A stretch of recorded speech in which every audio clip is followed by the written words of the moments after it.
Good evening. My name is Stephanie Canchola, and today's Psych 335 local news, we have a special tribute for B.F. Skinner.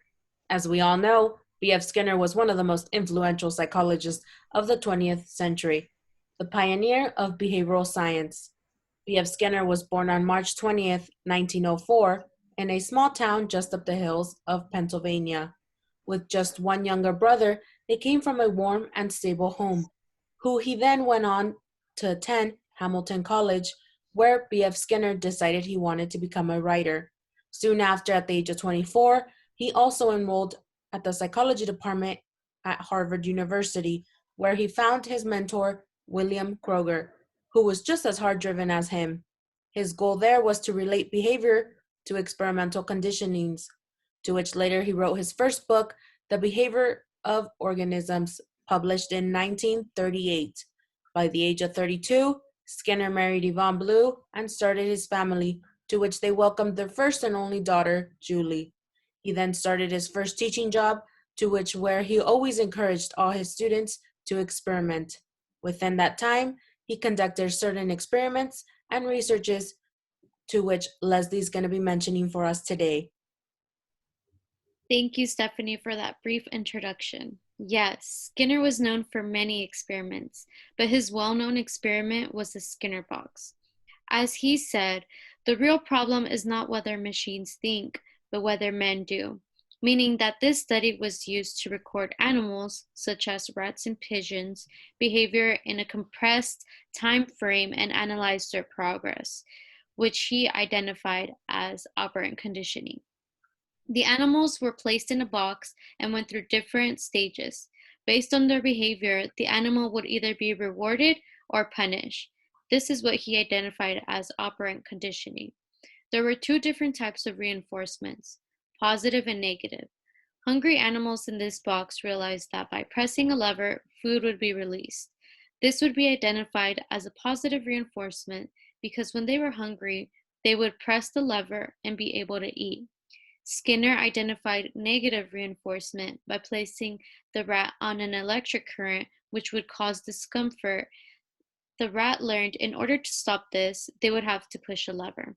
However, in other occasions, when the animal would press the lever, they would get shocked and eventually learn to stay away from it, which he identified as the punishment. Reinforcement was used to strengthen action, and punishment was used to eliminate an unwanted action. Through this experiment, Skinner studied operant conditioning. Now on to Michelle, who will inform us about School of Thought. Good evening, everyone. Thank you, Leslie. Michelle Alvarez here with B.F. Skinner School of Thought. Yes, for decades, behavioral psychologist B.F. Skinner began experimenting with animals such as rats and pigeons. He was very interested in what he could make them do. He would soon become well known for founding the school of thought known as radical behaviorism. Skinner believed that psychology could be a force for good, that is, if it was used in the right way. Behaviorism is known to have set the basis for critical psychiatry and critical psychology. More important, though, was understanding Skinner's most significant realization. This was knowing that you are being controlled by something may be the first step to breaking its grip. One of his main focuses was environmental contribution to behavior. This is because Skinner believed if you know what in your environment is controlling and causing your behavior, then you can change that behavior by changing your environment. In 2012, Skinnerian behaviorism was known to show similarities with that of positive psychology. At that point, empirical research in psychology was actually suggesting that Skinnerian behaviorism be brought back to mainstream psychology. As we all know, Skinner is famous for the operant conditioning chamber, known as the Skinner box. From teachers who use it in class to animal trainers, this concept of reinforcement and punishment is used to shape behavior every day.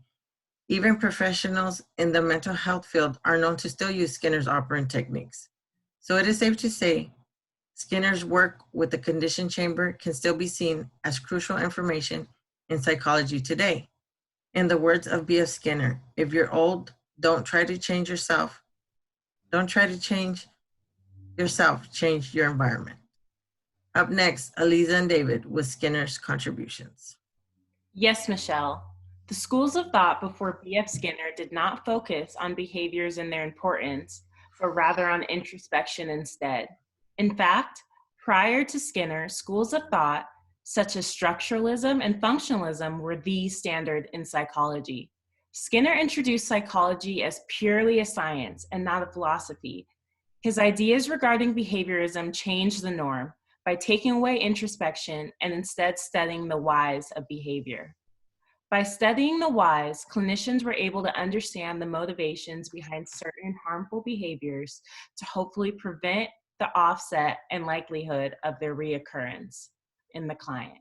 For example, in depressed patients, doing the opposite action of a desired behavior can result in improved moods.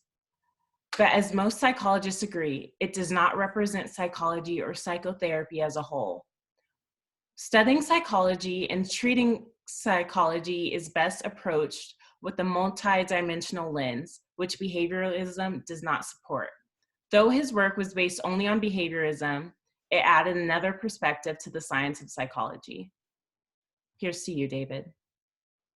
Thank you, Eliza. I'm David Gonzalez, and I will continue this news report by introducing more of B.F. Skinner's major contributions to the world of psychology. B.F. Skinner was perhaps one of the most important and influential psychologists of his century.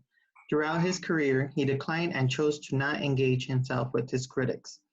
Skinner believed that the concept of free will was simply an illusion and how all human action was a result of conditioning. He also made an influence on ideology and literature. He developed the theory of operant conditioning, which is the idea that behavior is determined by its consequences, which would make it more or less likely that the behavior will occur again. Skinner's theory played an important role in helping psychologists understand how behavior is learned. Behaviorism has made significant contributions to the psychology. These contributions include insights into learning, language development, moral and gender development, etc. Skinner's views on consciousness, evolution, problem-solving, brain function, theory, and explanation, and many more can be found in his book, The Selection of Behavior, The Operant Behaviorism of B.F. Skinner, Comments and Consequences. Thank you. Yes, B.F. Skinner was a pioneer in psychology, and this concludes our segment on him. I would like to end with a quote by him that says, "A person who has been punished is not thereby simply less inclined to behave in a given way. At best, he learns how to avoid punishment." That is all with Psych 3357 local news.